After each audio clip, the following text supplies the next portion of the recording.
two people claim to know everything about something, but only one knows anything. President Roosevelt wore an anti-gravity belt. Dinosaurs had two brains. Lucky kids live on Mars and go to school in flying cars. Or at least they will one day. Believe me, I'm a historian. An astronaut or drive a DeLorean. Would I lie? It's hard to say. The Big Fib! Can you spot the lie? The Big Fib! Some pigs can fly. The Big Fib! But if you ask me why, can you trust the answer? The Big Fib! From Marathon City, Wisconsin, it's a bonus Wacky Khakis episode of The Big Fib. And now, so hurry,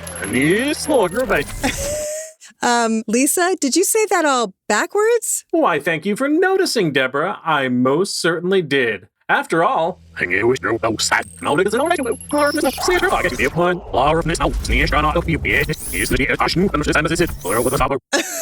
Okay.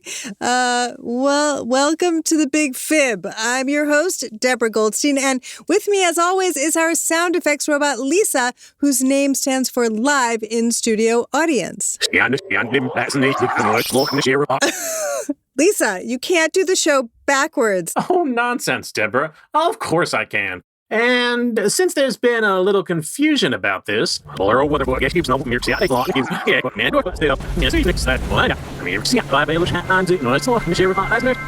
no one can understand what you're saying. Oh, well, sorry for trying to mix things up a little bit, Deborah. Perhaps some of our listeners would like to hear the show backwards. If they really want to, they can play it backwards in their own time, but I don't think anyone's going to want to do that. What were you saying, anyway? Oh, nothing. Just how nice the weather is lately. Okay.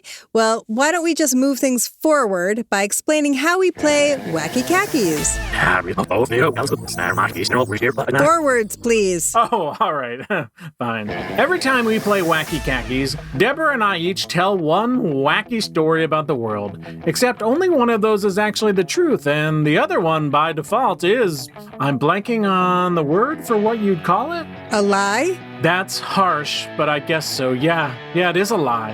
And it's the job of two human children to figure out which story that is. And with us now to tell everyone about this week's theme is our producer. I'm blanking on what you'd call him. Noah? Well, that's a little harsh. No, it's not harsh. That's just my first name. I mean, if you're all right with it, it's fine with me, dude. Okay, good to be back on the show. Hi, Lisa. Hey. Hi, Deborah. Anyway, our theme this week is Olympic Spirit, Part 2. This will be our second foray into the Olympics on Wacky Khakis. If you recall, we did an episode about the ancient athletic tradition last year, but the real Olympics were postponed and will be held this summer in Tokyo, making them the first ever odd-year Olympic Games. So to get ourselves ready for these odd events, we've got two brand new stories of international athletic exploits, but only one of those stories is true. Oh, no, you're not going to make me run again, are you? Well, I thought it couldn't hurt to get outside and do a little light exercise. No. I quit. Disqualified. I protest. Okay. No running this time. We're just telling stories. Oh, and introducing this week's contestants. Forget it. Lisa, that's not physically demanding at all. You do it every episode. Yeah, and it's taking a toll on my hips. Fine, I'll do it. Our human child contestants are Anders from the upcoming Rivers episode, and his friend Jack from the hit TV show Anders and Jack. Never heard of it. Well, it's a hit TV show in my head. Hey, Jack. Hey, Anders. We're on a TV show, I guess. Yeah, it's a really popular one. Yeah, congratulations. I had not heard about this. Tell us about your new TV show.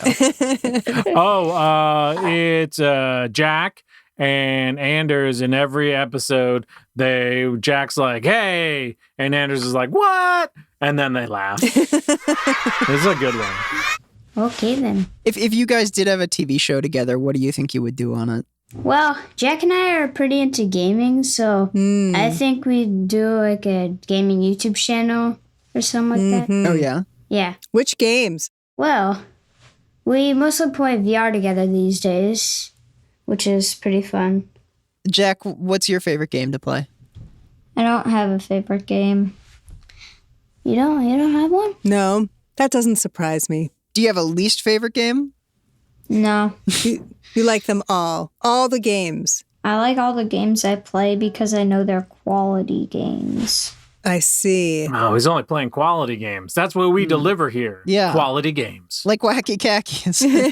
Speaking of games, what do you guys think about the Olympic Games? Do you ever watch the Olympics? It's been a long time since I've watched the Olympics. I love otter petting. I don't think there's an otter petting sport. Well, it's not easy. You got to catch the otter, then you got to pet the otter. Right. First, you got to establish trust with the otter.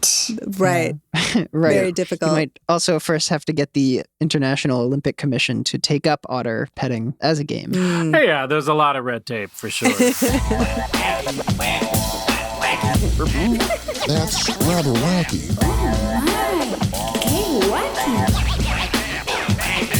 It is time to begin our flagship event, the 400-meter Wacky Khakis. If you listened to last year's games, you will of course already know that when we play Wacky Khakis, Deborah and Lisa each have a minute and change to tell us their stories before the timer sounds. We're not doing any running, I promise, but I thought to determine who goes first, we could just do maybe like a little light relay. No. I don't even want to hear it. I'm out of breath just thinking about it. Just let Deborah can go first. It's fine. Who cares? You know, you can be a real spoil sport, Lisa. Sports spoil themselves by containing running. Not my fault. Let me pet an otter. All right, fair enough, I guess. Okay, Deborah, are you ready to tell us your story? Let's do it. Okay, listen up carefully, Anders and Jack. We will begin Deborah's timer now.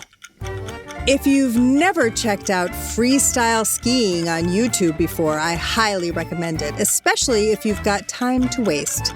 It consists of highly skilled skiers doing flips, twirls, and aerial tricks, and watching the athletes execute their routines is simply mesmerizing. Naturally, the best freestyle skiers are athletes in peak physical condition, but there is one famous exception, and he's not originally a professional skier at all. He's an Italian clown who goes by the name Buffarelli.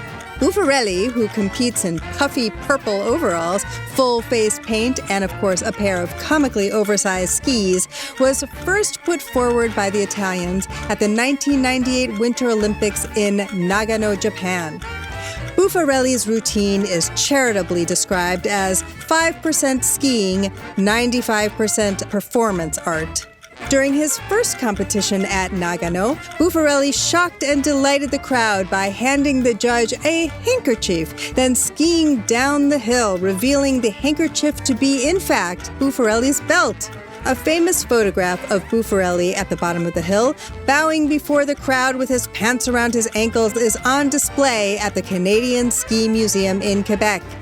At the 2002 Games in Salt Lake City, Buffarelli actually took off his skis, lay down on the ground, and made snow angels before somersaulting down the hill in a childlike manner. The journeyman clown was named Powder Magazine's Skier of the Year in 2006 for his whimsical performance at the Turin Games. To watch Buffarelli is to be a child again, the article reads. Buffarelli frequently scores a 0 on form and degree of difficulty, though he usually gets high marks for originality. And time. Okay, so Jack, Anders, what did you guys think of that story? Can you imagine a skiing clown? No. Well, I'd imagine if a clown skied, he'd probably be really bad at it. Sure, they're known for their stumbling, bumbling ways. That makes sense. What do you think of it, Jack? I don't think there's ever gonna be a skiing clown except for that clown. Okay, it is now time for Lisa's Olympic feat of storytelling. You ready to go, Lisa? Bring it on. Okay, we will begin Lisa's timer now. If sports history contains a worse fiasco than the men's marathon at the 1904 Olympics in St. Louis, Missouri, I don't want to know about it. From the organization, to the officiating, to the behavior of the athletes themselves, not one aspect of that race was free from disaster. And honestly, it's a miracle that 14 of its 32 participants actually finished it. Let's dive in. The nearly 25-mile course chosen for the marathon was a grueling series of steep hills, covered in inches of dust, which led to coughing fits that left many runners unable to finish the race. There was only one place along the entire route for them to get water. Why? Because the event's chief organizer, James Sullivan, was using the race to study the effects of intentional dehydration. The fact that no one died from this is a lucky coincidence. Because the route went through city traffic, the runners had to dodge moving cars, trains, trolleys, and pedestrians. One runner from South Africa was run off the course by a pack of wild dogs. The first person to cross the finish line was American Fred Lors. However, just as they were about to give him the gold medal, it was revealed that Lors had given up running after 9 miles and had hitched a ride to the stadium in a car. Another American, Thomas Hicks, finished a few minutes thereafter and won the race, though he also cheated by having his trainers feed him small doses of performance-enhancing rat poison along the way. But my favorite runner in the 1904 marathon is the Cuban athlete Felix Carbajal. Carbajal did not cheat, but did take a nap in the middle of the marathon after he wandered off to an orchard and ended up with stomach cramps from eating rotten apples. After waking up and feeling a little better, Carbajal finished in a respectable 4th place. And time. Excellent work, Lisa.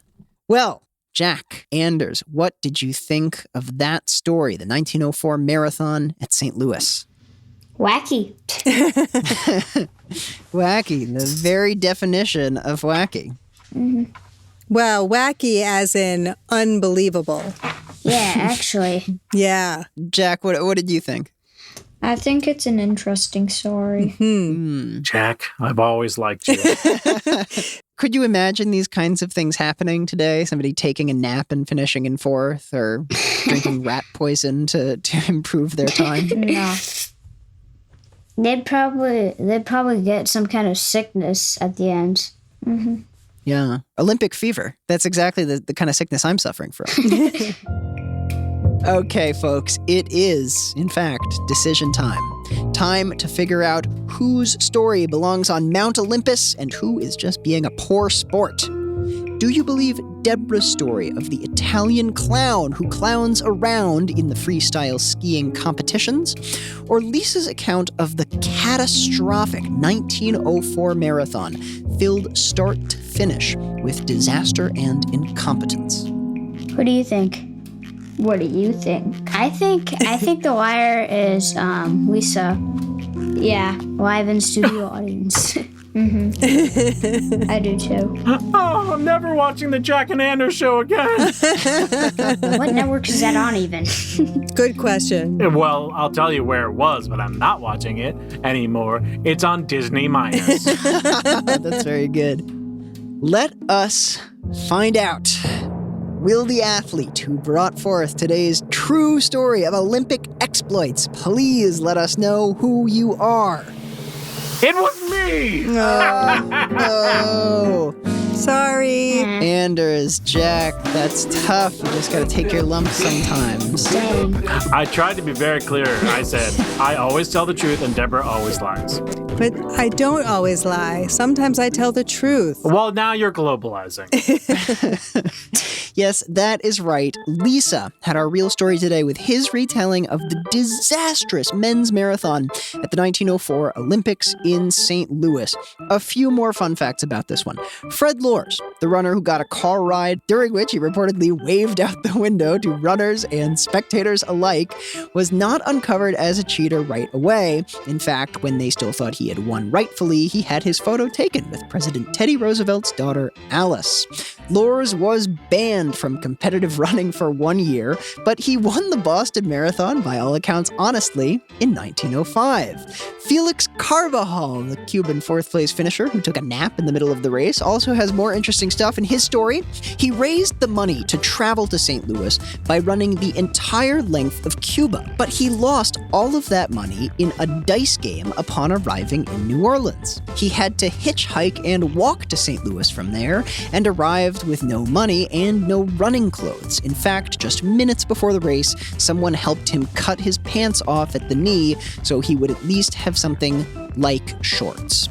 Anyway, an all-time ridiculous Olympic event, and perhaps an inspiration to anyone who might think they're not cut out for sports, but maybe has some untapped athletic potential in them after all. Are you talking about me, dude? I could take a nap. That part sounded all right to me. Maybe even the rat poison, just no running. Not now. Not ever. Okay, fair enough. And I believe that's all the time we have this week on The Big Fib. Thank you to our contestants, Anders and Jack, for giving it 110%, which is technically impossible, by the way. I really don't care for that. And to Noah and Lisa, who never drop the ball unless they mean to drop the ball. And to you, the listener, for tuning into The Big Fib, where the truth is in a league of its own. The Big Fib is a production of Gen Z Media. Find us online at gzmshows.com, where you can discover more great podcasts, find out how you can participate, and submit questions for me to read on Ask Lisa. And follow us at the Big Fib Podcast for behind-the-scenes photos and more true facts. Okay, I just remembered it. Remember this